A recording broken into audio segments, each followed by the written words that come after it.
Assalamualaikum warahmatullahi wabarakatuh.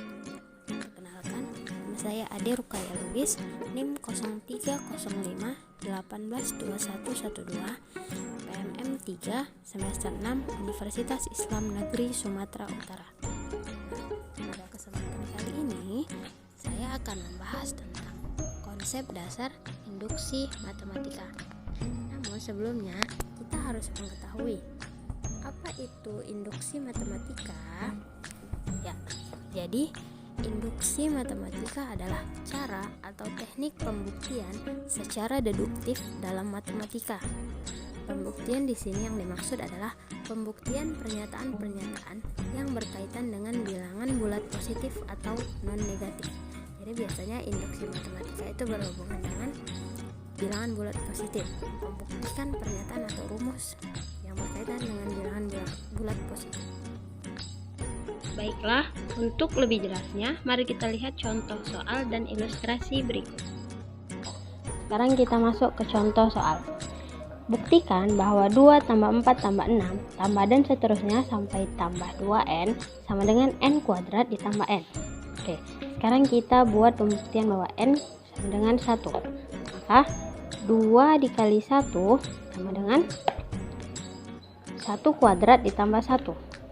2 sama dengan 1 tambah 1, 2. Sekarang kita misalkan n-nya sama dengan 2. 2 dikali 2 sama dengan 2 kuadrat tambah 2. 2 dikali 2, 4. 2 kuadrat tambah 2 sama dengan 4. Ini kan berarti sisi kanan sama kiri sama dengan sama. Maka ini sudah pasti benar. Dan ini juga sama. Ini juga benar. Nah, pertanyaannya, bagaimana jika n-nya ada 100? Bagaimana cara membuktikannya? Kalau n sama 1, oke, benar. N sama 2, benar. Bagaimana dengan n sama dengan 5, n sama dengan 100, atau n sama dengan 1000? Kan belum tentu itu bisa kita buktikan benar. Nah, oleh karena itu, kita masuk ke dalam rumus induksi matematika. Oke, sekarang mari kita lihat ilustrasi berikut. Ini ada papan 1, 2, 3, 4, 5, 6 dan seterusnya sampai papan ke K, papan K tambah 1, papan K tambah 2. Nah, dari ilustrasi berikut bisa kita dapatkan kalau jika kita menjatuhkan papan 1 ke arah papan 2, maka papan yang paling ujung atau kita sebut saja sebagai Sn. N itu bilangan asli, pasti papan ke N akan jatuh juga. Nah, dari ilustrasi berikut kita dapatkan dua keadaan yang harus terjadi agar papan paling ujung ini jatuh. Apa itu? Yang pertama, keadaannya pasti papan 1 harus jatuh, kan? Oke, sekarang yang kedua. Keadaan kedua yaitu benar bahwa pada masing-masing papan akan menjatuhkan tepat satu papan selanjutnya, yaitu papan 1 akan menjatuhkan papan 2, papan 2 akan menjatuhkan papan 3, papan 3 akan menjatuhkan papan 4, dan seterusnya sampai papan ke N.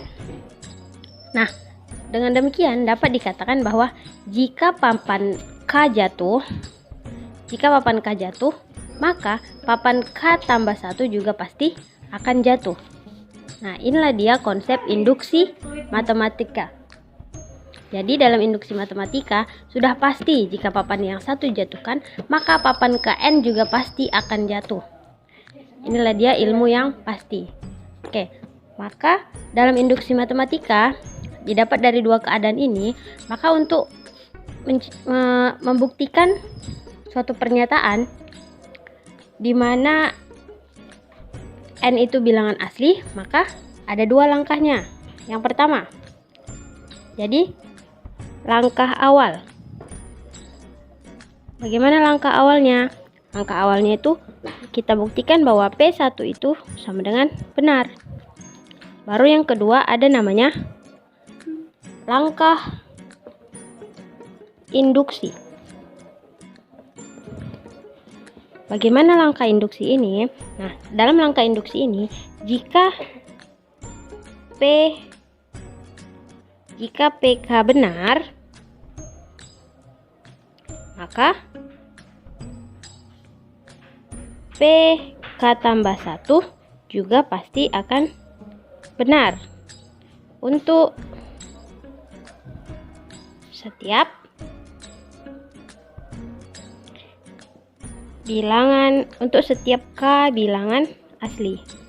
Nah, oke, sekarang kita masuk ke contoh soal yang tadi.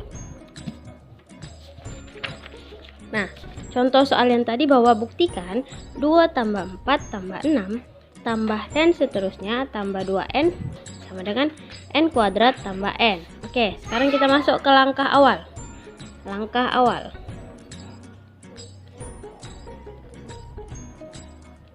Oke, langkah awal bagaimana? Kita buat bahwa P1 itu benar untuk n sama dengan 1. Nah, oke, sekarang kita masukkan n-nya sama dengan 1, maka P1 sama dengan 2n sama dengan n kuadrat tambah n. 2n adalah 2 kali 1. Kita ganti setiap n dengan angka 1. 1 kuadrat tambah 1. 2 sama dengan 2. Nah, karena sisi kiri dan sisi kanan itu sama, maka langkah ke-1 benar.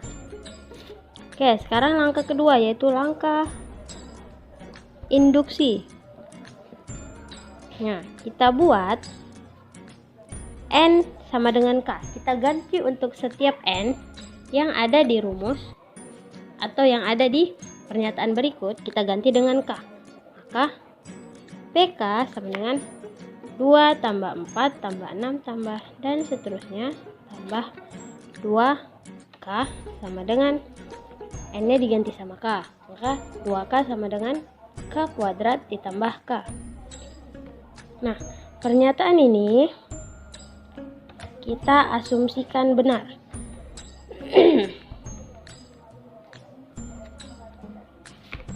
Karena nanti akan dipakai untuk n-nya sama dengan k tambah 1.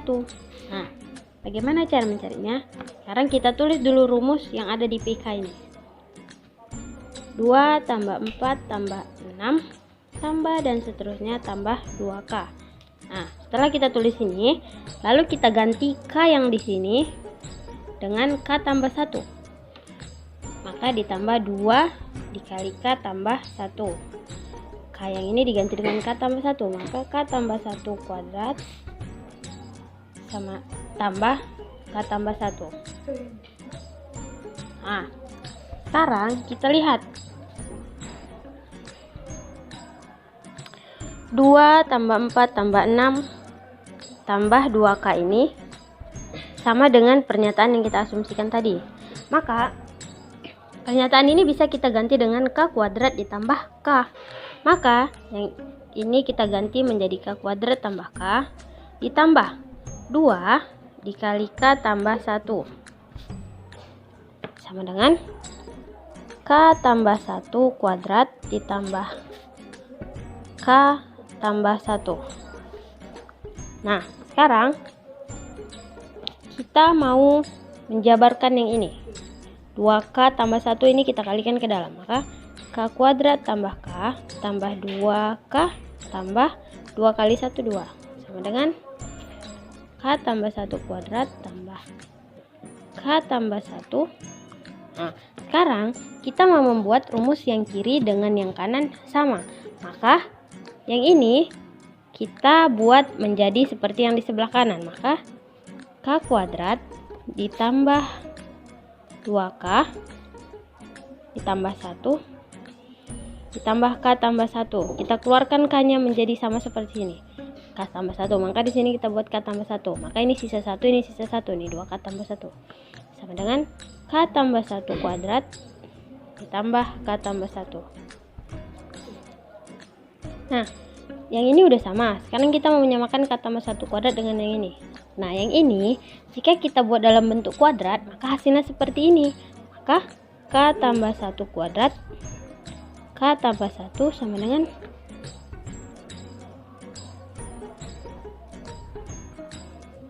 k tambah 1 kuadrat tambah k tambah 1.